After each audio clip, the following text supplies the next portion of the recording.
آیت دراصل کیا ہے، یہ آیت ایک بہت زبردست آیت ہے. آپ دیکھیں کہ رسول اللہ صلی اللہ علیہ وسلم کو یہ آیت کیسے پتہ نا، کتنی مطلب عورت کا اندر کی یہ باتیں تو صرف اور صرف اللہ سبحانہ تعالیٰ ہی وحی کے ذریعے سے آپ صلی اللہ علیہ وسلم کو پہنچاتے ہیں نا، ایسے پتہ چلا.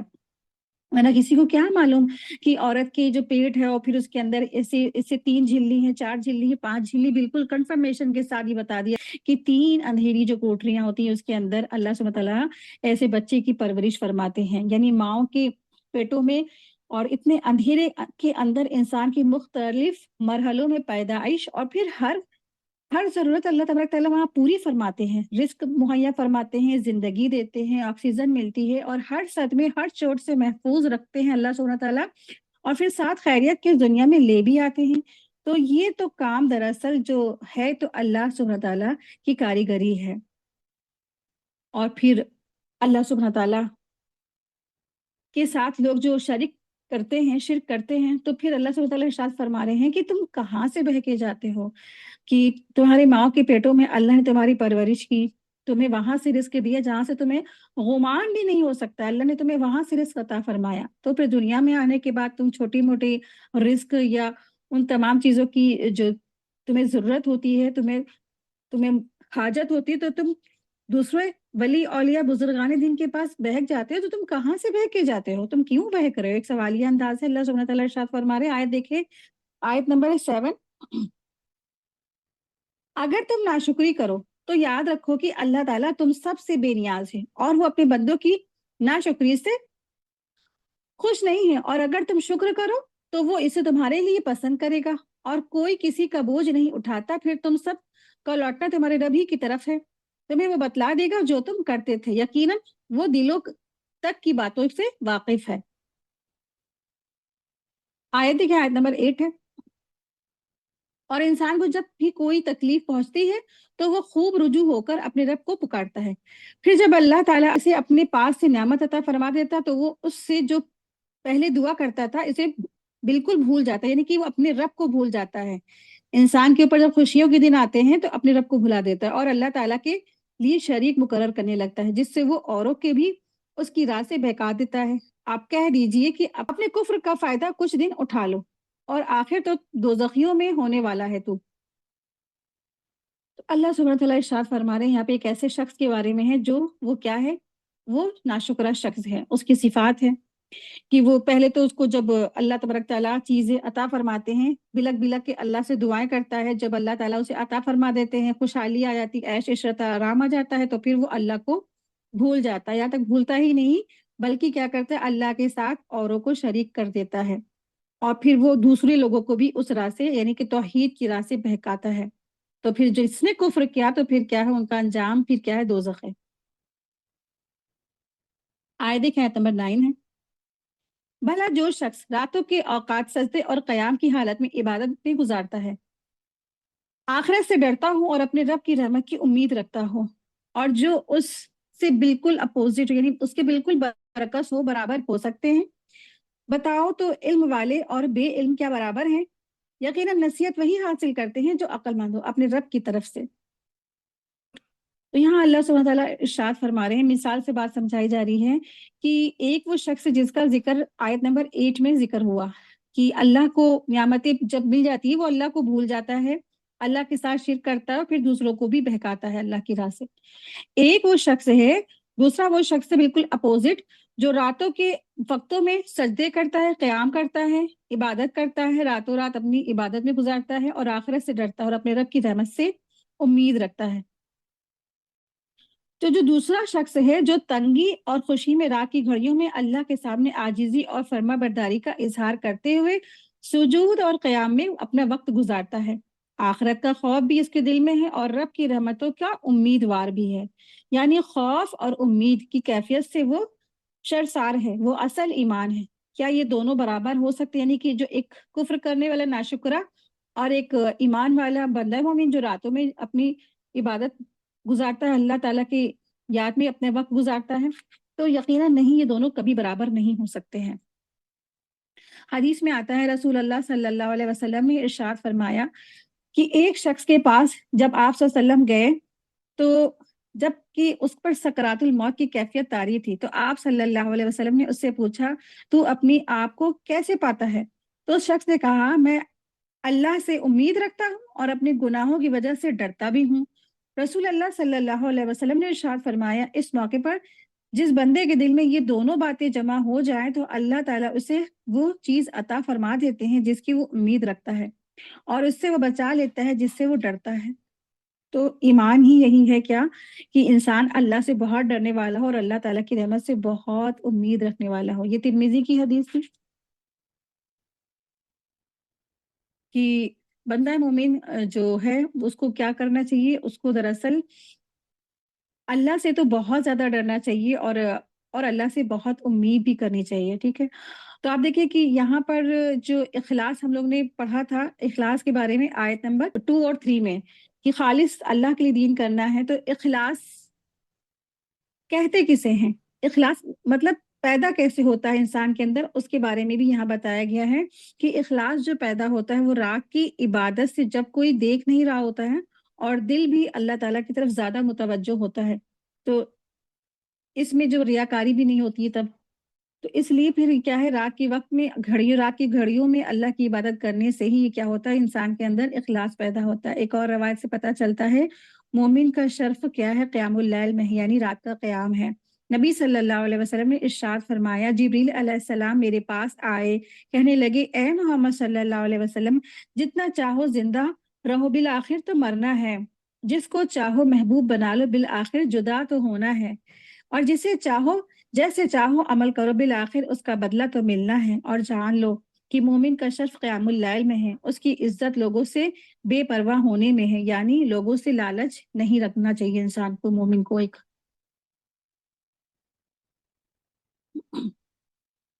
تو اخلاص بھی ایک بندہ مومن کے اندر تبھی پیدا ہوتا ہے جب وہ راتوں کی گھڑیوں میں اللہ کے آگے رجوع کرے اور اللہ سے ڈر اور خوف کے ساتھ اللہ سے اور امید کے ساتھ اللہ تعالیٰ کی طرف متوجہ رہے۔ آیت دیکھیے، آیت نمبر ہے 10، میرا پیغام پہنچا دو کہ اے میرے ایمان والے بندو اپنے رب سے ڈرتے رہا کرو، جو اس دنیا میں نیکیاں کرتے ہیں ان کے لیے نیک بدلہ ہے اور اللہ تعالیٰ کی زمین بہت کشادہ ہے، صبر کرنے والوں ہی کو ان کا پورا پورا بے شمار اجر دیا جاتا ہے۔ تو آیت نمبر 10 سے آیت نمبر 16 تک صبر کا اجر بے حساب دیا جائے گا، اس کی طرف اللہ نے اشارہ فرمایا ہے۔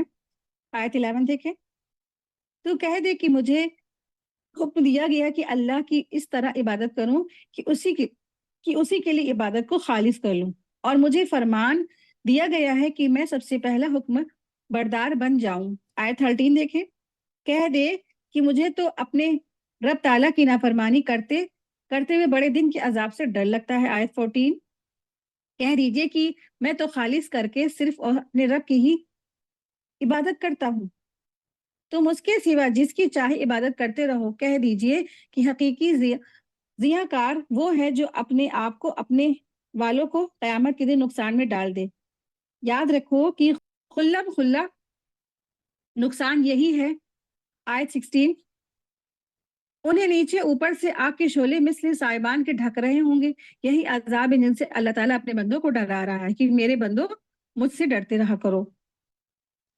جس نے اس دنیا میں نیکی کی اور اس کی نیکی کیا ہے آخرت تک کی رہنے والی ہے، اور کیونکہ دنیا میں جو نیکی کرتا ہے اس کو دونوں بدلہ دیا جائے گا، دگنا کہ دنیا میں بھی اس کا اجر ملتا ہے اس کو اور آخرت بھی اس کو اس کا اجر ملے گا۔ آیت دیکھیں، آیت نمبر ہے 17 اور 18، اس میں اوصاف حمیدہ بتایا گیا ہے، اور یہ آیت زید بن عمرو بن نوافل اور ابو ذر اور سلمان فارسی رضی اللہ عنہ کے بارے میں اتری ہے، تبرئی میں ہے لکھا ایسا۔ لیکن صحیح یہ ہے کہ یہ آیت جس طرح ان بزرگوں میں کو شامل ہے اسی طرح اور پھر ہر وہ شخص شامل ہے جس میں یہ اوصاف پاک ہو، یعنی اللہ تعالیٰ کے سوا سب سے بیزاری اور اللہ تعالیٰ کی فرما برداری، یہ ہے جن کے لیے دونوں جہان میں خوشیاں ہی خوشیاں ہیں۔ تو جس نے اللہ تعالیٰ کی اطاعت کی اور سب سے بیزاری کی، اللہ کے سوا سب سے بیزاری کرنا اور صرف اللہ کی اطاعت اور اللہ کی فرما برداری، تو ان کے اندر ایسی یہ صفات ہے۔ آیت دیکھیں، آیت نمبر 17، جن لوگوں نے اللہ تعالیٰ کے سوا دوسروں کی عبادت سے پرہیز کیا اور ہم آتن یعنی پورے طور پر اللہ تعالیٰ کی طرف متوجہ رہے